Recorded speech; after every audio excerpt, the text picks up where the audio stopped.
तो hello guys, my name is Ashish और मैं आ गया हूँ अपनी न्यू वीडियो के साथ जिसमें है बहुत सारा फन। तो बिना देर किए वीडियो शुरू करते हैं। Acknowledge me. तो गाइस आज की वीडियो में हम बात करने वाले हैं डब्ल्यूडब्ल्यूई कुछ बेहतर स्टोरीज के बारे में। तो गाइस आज की हमारी पहली स्टोरी है वो है गाइस हमारे मिड कार्ड टाइटल्स को लेके।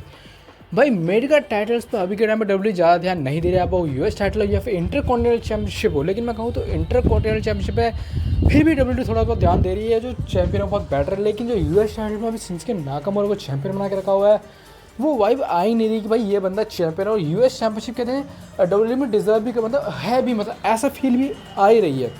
मगर आप देखो तो अभी के टाइम पे मैं वो 100 दिन हो चुके हैं शिंसुके नाकामोरा चैंपियन बना था। अगर आपने स्मैकडाउन देखे तो वहाँ पर वो अपने टाइटल को हार चुके हैं, वो भी किससे, एलए नाइट के साथ। मतलब फॉर्मर यूनाइटेड चैंपियन से ही वो अपने टाइटल को हार चुके हैं। मतलब जिस हिसाब से शिंसुके नाकामोरा को डब्ल्यू में वापस से आए थे, उन्होंने कहते थे तो दबा बनाया, अच्छा लगा था कि भाई कुछ इस बार डब्ल्यू शिंसुके नाकामोरा से कुछ बेटर करेगी। लेकिन वही सब पुराना वाला सीन हुआ कि शिंसुके नाकामोरा टाइटल लेके भी उस चीज़ को वैल्यू पर नहीं ले जा पाए, जिस वजह से डब्ल्यू का डिसीजन ये हुआ कि एलए नाइट को वापस से चैंपियन बनाया जाए। और यहाँ पे यही सीन हुआ कि जब एलए नाइट हमारे न्यू चैंपियन बन गए और शिंसुके नाकामोरा टाइटल जा चुका, तो भाई अब ये रोड टू रेसलमेनिया वाली वाइब है।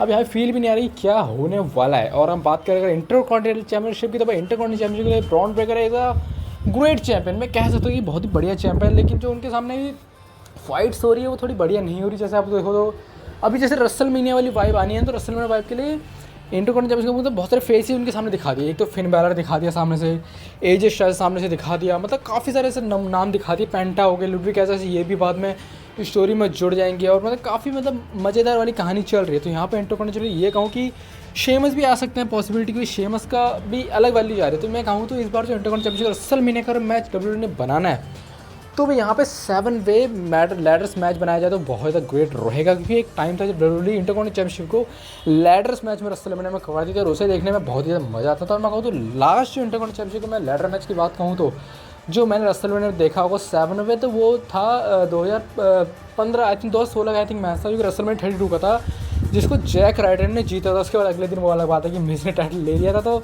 इसके बाद अगर इस बार ब्रॉन ब्रेकर में टाइटल को डिफेंड करे लेडर्स मैच में 7 वे के Sheamus, Penta, Ludwig Kaiser, Finn Balor, Dominik Mysterio 6-7 बंदे मिला के अगर जाएँ और यहाँ पे अगर शेमस इंटरकॉन्टिनेंटल चैंपियनशिप जीतते तो भाई एक बहुत ही ग्रेट अपॉर्चुनिटी मिलेगी और एक बहुत ही ग्रेट डिसीजन होगा डब्ल्यू का एक चैंपियन बनाना। क्योंकि भाई शेमस को इंटरकॉन्टिनेंटल चैंपियन बना के उनके ग्रैंड स्लैम वाली जो वैल्यू है वो ऊपर वापस आ जाएगी और वो हमारे न्यू ग्रैंड स्लैम चैंपियन भी बन जाएंगे। तो डब्ल्यू देखते हैं कि क्या करने वाली शेमस के साथ और इंटरकॉन्टिनेंटल चैंपियनशिप के साथ। तो भाई मैं देखना चाहूँगी इंटरकॉन्टिनेंटल चैंपियनशिप और यूएस टाइटल को एक बहुत ही ग्रेट डिसीजन लेके जाए। और इसका फिर तीसरा एंगल ये करे कि भाई यूएस टाइटल और इंटरकॉन्टिनेंटल चैंपियनशिप एक ही साथ के लैडर पर लटका दी जाए। जो कि आपको पता है कि एक वजह पिछले जो साल मैच हुआ था उसमें टैग टीम टाइटल्स के ऊपर लटका दिया था। तो अगर ये दो लटकाएंगे उसके बाद 7 या 8 बंदे भिड़ेंगे और जो जिसके हाथ में जो टाइटल लगे वो उसे लेके जाएगा। तो ये बहुत ही ग्रेट मैच बनेगा। तो डब्ल्यूडब्ल्यूई में पॉसिबिलिटी देखते हैं कि ट्रिपल एच क्या करने वाले, क्योंकि भाई ट्रिपल एच के ऊपर हम भाई ब्लेम नहीं कर सकते, क्योंकि ट्रिपल एच बंदा वो है अगर वो स्टोरी ख़राब करता है तो वो स्टोरी बना भी देता है। अब चलते हैं नेक्स्ट स्टोरी की तरफ, जो है हमारे farmer tribal chief solo Sikoa को लेके। मतलब भाई सोलो सिकोआ मतलब इतने सालों से अगर देखा है तो सोलो सिकोआ बहुत ही ग्रेट चल रहे डब्ल्यू में चल रहे थे। शायद वो अलग बात है कि ब्लड लाइन को बहुत सपोर्ट कर रही थी, ब्लड लाइन के वो एक इन्फोर्सर बन के चल रहे थे और सबको तोड़ते थे। उनको कहते कोई भी मैचेस नहीं थे, वो एक थे बॉडीगार्ड लाइक कटप्पा बन के खेलते थे रोमन रेंस के साथ। लेकिन जब से वो रोमन से अलग हुए फिर एक जो ट्राइबल चीफ वाली वाइब थी और ब्लड लाइन को समेट कर रखने की वाइब थी वो सिर्फ सोलो सिकोआ ने करी थी। लेकिन फिर क्या हुआ ऐसा, सोलो सिकोआ से ट्राइबल चीफ की माला की गई, ऐसा लग रहा है कि उनसे उनका सब कुछ उजड़ गया है। मतलब डब्ल्यूडब्ल्यूई उनके ऊपर बिल्कुल फोकस नहीं दे रही। वो वापस से कोट पैंट छोड़ के, सूट छोड़ के अपने वही ओल्ड वाले लुक में आ चुके, उला फाला भी नहीं है और उनकी कोई वैल्यू भी नहीं कर रहा। मतलब यहाँ पे जेकब फाटो तो ऐसा है कि मतलब भाई कुछ समझते ही नहीं सोलो सिकोआ को। तो अगर आपने स्मैकडाउन में देखा तो हमें सोलो सिकोआ वैसे ब्रॉन स्ट्रोमन की मैच देखने को मिला था। ब्रॉन स्ट्रोमन ने जो पटक के धोया सोलो सिकोआ को, भाई कभी सोचा नहीं था कि भाई सोलो सिकोआ को ऐसी हालत में मैं देखूंगा। मतलब भाई डब्ल्यूडब्ल्यूई ऐसा क्यों करती है ज़्यादातर, मतलब किसी बंदे को बहुत ही बेस्ट तरीके से ऊपर लेके जाते हैं फिर वहाँ से इस हिसाब से गिराती है कि भाई उसकी कोई वैल्यू डब्ल्यूडब्ल्यूई में नहीं है। और यहाँ पर भी यही वाली सीन सोलो सिकोआ के साथ भी चल रही है कि सोलो सिकोआ अभी डब्ल्यूडब्ल्यूई में कुछ वैल्यू नहीं है।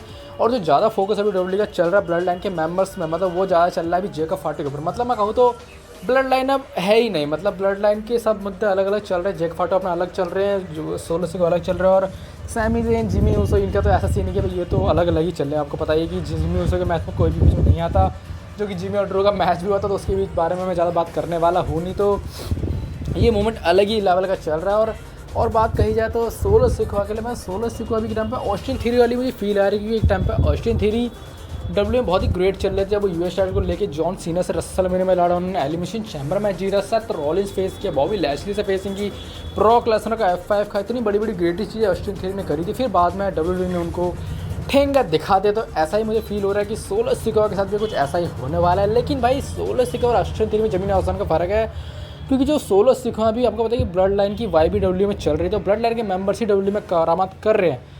तो इस हिसाब से क्या सोलो सिखवा बिल्कुल ही साइड कर देंगे, क्योंकि भाई जेकब फाटू को भी अब स्ट्रॉन्ग दिखाया गया। आपको पता है कि बॉन्डिंग स्मैकडाउन में जब ये मैच चल रहा था तो मैच बीच में बंद हो गया था। फिर ब्रॉन स्ट्रोमन और जेकब फाटू की जो फाइट हुई थी, भाई ब्रॉन स्ट्रोमन ने तोड़ दिया था जेकब फाटू को, जेकब फाटू ने अलग मार लगा रहे। तो पॉसिबिलिटी ये लग रही है कि रेसलमेनिया के लिए जो वाइब जा रही है, ये हमें Solo Sikoa versus Bron Jacob Fatu देखने को मिलेगा, या फिर जेकब फाटू वही ब्रॉन स्ट्रोमन के बीच मैच देखने को मिल सकता है। तो भाई देखते हैं क्या डब्ल्यूडब्ल्यूई इसके ऊपर पॉसिबिलिटी लेके आने वाली है। अब चलिए लास्ट एंड फाइनल की तरफ जो है हमारे the American nightmare undisputed WWE champion Cody Rhodes को लेके।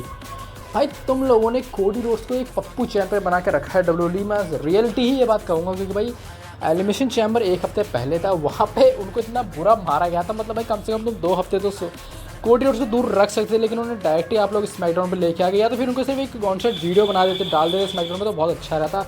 इससे मतलब ये फील आता है कि वो चैंपियन तो है, लेकिन जो चैंपियन को हम अगर रेगुलर देखते हैं ना, तो उसकी जो वो वैल्यू नहीं होती, जो कि महीने में एक बार चैंपियन को देखने वाली होती है। तो आपको पता है कि रोमन रेंज से बहुत ही कम आता है, तो रोमन रेंज की वैल्यू बहुत ज़्यादा वैल्यू के ऊपर है। लेकिन अभी सोलो सिखवा मतलब कोडी रोड्स में रेगुलर आ रहे शो पे, और आज भी वो शो पर आया और स्मैकडाउन ने ये कहा कि भाई मैं यहाँ पे आया हूँ, मतलब अपनी फूटी सी आँख, ऐसा लगा था यहाँ बाल उनकी बची हुई है। तो वहाँ पर रिंग में आके कहते हैं कि जो एलिमिनेशन चैम्बर मैच में वो बहुत ही गलत वाली सीन हुई, मतलब वो जॉन सीना के बारे में बात करते हैं कि भाई जॉन सीना, मतलब मेरी बेटी मेरे से पूछ रही तुम्हें कैसे चोट लगी, तो मैंने क्या बोलूँ कि मेरे साथ ही जॉन सीना ने करा, जो कि ऑल टाइम बच्चों का फेवरेट रहता है। लेकिन अब ये बात अलग है, मैंने उससे ये कहा कि मेरा दीवार पर सर लग गया, लेकिन कुछ टाइम बाद तो खुद जान जाएगी कि जॉन सीना किस हिसाब का बंदा। और उन्होंने ये बात कही जॉन सीना से कि John Cena never give up वाला बंदा था, उसने इतने साल से डब्ल्यू को चलाया, बहुत ही फेस बन के अच्छे से काम पर कंपनी में काम किया, लेकिन उसने आज गिव अप कर दिया। मतलब मैं ये जानना चाहता हूँ कि जॉन सीना तूने ऐसा क्यों किया भाई, तुझे क्या लालच है, तुझे क्या चाहिए भाई, तूने इधर रॉक के साथ हाथ मिला लिया,